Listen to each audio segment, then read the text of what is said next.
আমার প্রিভিয়াস ভিডিওটাতে আমি দেখাইছিলাম যে কিভাবে হচ্ছে আপনারা ডকার কন্টেইনারের ভিতরে কিভাবে আপনি হচ্ছে আহ, একটা এপিআই সার্ভিস রান করবেন, যেটাতে হচ্ছে ডাটাবেস থাকবে এবং হচ্ছে একটা রেডিস সার্ভিস থাকবে। রেডিস ইন মেমোরি ডাটা, মানে ইন মেমোরি ডাটাবেস একটা। সো এখন আমি এই ভিডিওটাতে দেখাবো যে হচ্ছে কিভাবে আপনি আহ,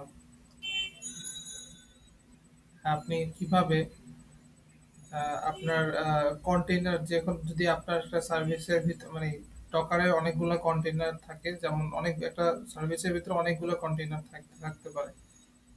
তো এই যে একটা সার্ভিস থেকে একটা মানে একটা কন্টেইনার থেকে একটা কন্টেইনার যখন কমিউনিকেশন করবে, তখন হচ্ছে আহ, তাদের মধ্যে যখন একটা কমিউনিকেশন করার জন্য একটা নেটওয়ার্ক তৈরি করতে হবে। ঠিক আছে? তো আমি যদি হচ্ছে ডকার কম্পোজ দিয়ে যদি হচ্ছে আমি কিভাবে একটা কন্টেনার থেকে আরেকটা কন্টেনারে কিভাবে হচ্ছে কমিউনিকেশন একটা নেটওয়ার্ক তৈরি করতে হয়, এবং কিভাবে সেটা কল করতে হয়, একটা কন্টেনার থেকে আরেকটা কন্টেনার ডাটা কিভাবে কল করে কিভাবে ডাটা পাস করতে হয়, সেটা দেখাবো আর কি। তো প্রথমে এখানে আছে, যেমন ধরেন হচ্ছে আমি যখন ডকার কম্পোজ আপ যখন রান আপ দিয়ে যখন আমার ডকার কন্টেনার গুলো যখন আমি রান করি,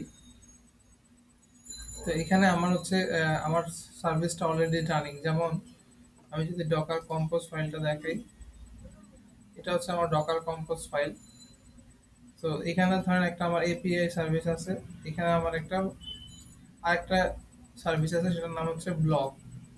হ্যাঁ, তো এটা একটা কন্টেনারে রানিং। আমি যদি ডকার পিএস দিয়ে দেখাই যে আমার কয়টা কন্টেনার রানিং হচ্ছে, সুডো ডকার পিএস মাইনাস এ, সরি,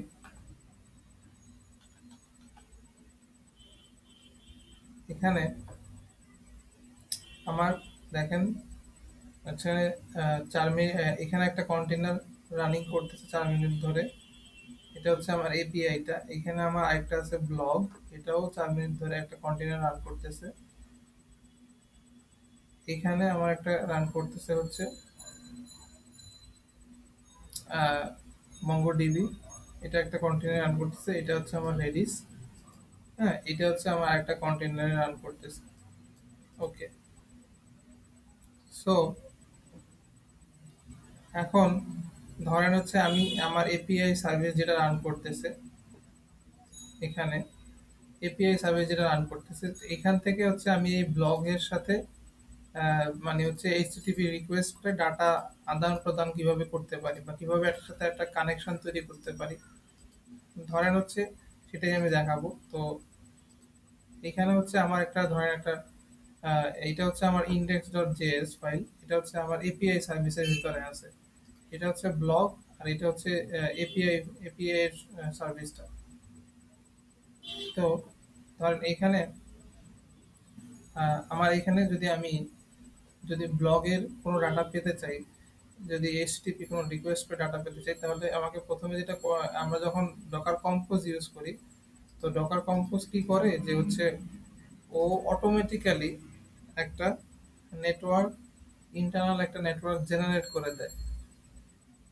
সো ওই নেটওয়ার্কের জেনারেট করার কারণে আপনি যদি কোনো নেটওয়ার্কে যে নাম, যে নাম দেওয়া আছে সেই নাম দিয়ে যদি আপনি তার পোর্ট অ্যাড্রেস দিয়ে যদি আপনি কল করেন, তখন ও ইন্টারনালি ওই নামের অনুসারে সে ওই ওই কন্টেইনারটার আইপি অ্যাড্রেসটা বের করে, তারপর ওইখানে ওই অনুযায়ী সে হচ্ছে এসটিপি ডাটা রিকোয়েস্ট কল করে, এবং ওইভাবে সে ডাটাটা ফেচ করে আনে। যেমন আমার যখন এখানে আমি আমি দেখেন আমার এপিআই সার্ভিস থেকে আমি এটা রিকোয়েস্ট করছি ব্লগের ভিতরে।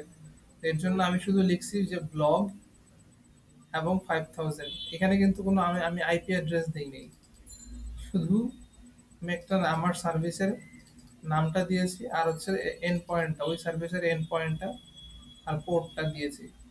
ও কিন্তু আমার এখানে কল করে ডাটাগুলো নিয়ে আসে। এখন এখন যদি আমি আমার একটা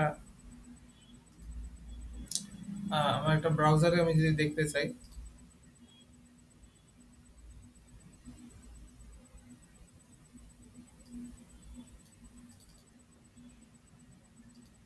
যেমন লোকাল হোস্ট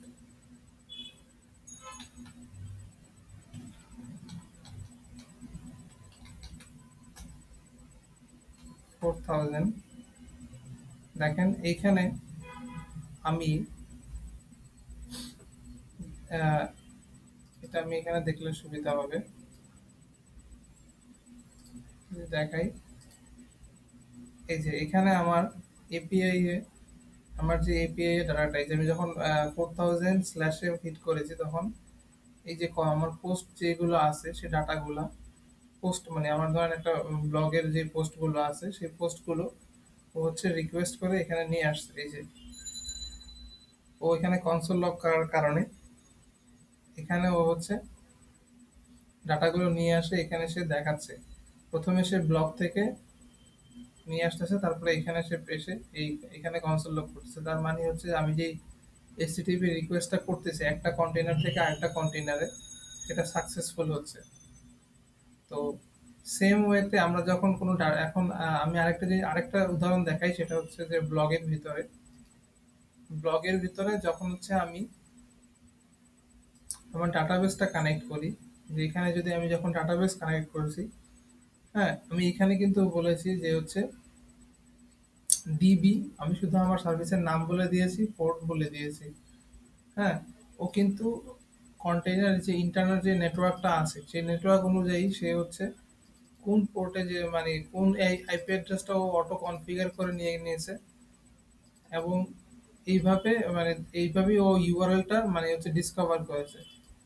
ঠিক আছে, সো মানে আজকে মোটামুটি এইটাই সব, আজকে এটাই বলতে চাচ্ছিলাম। নেক্সটে হয়তোবা আমি আরো একটু অ্যাডভান্স জিনিস নিয়ে দেখাবো। Thank you.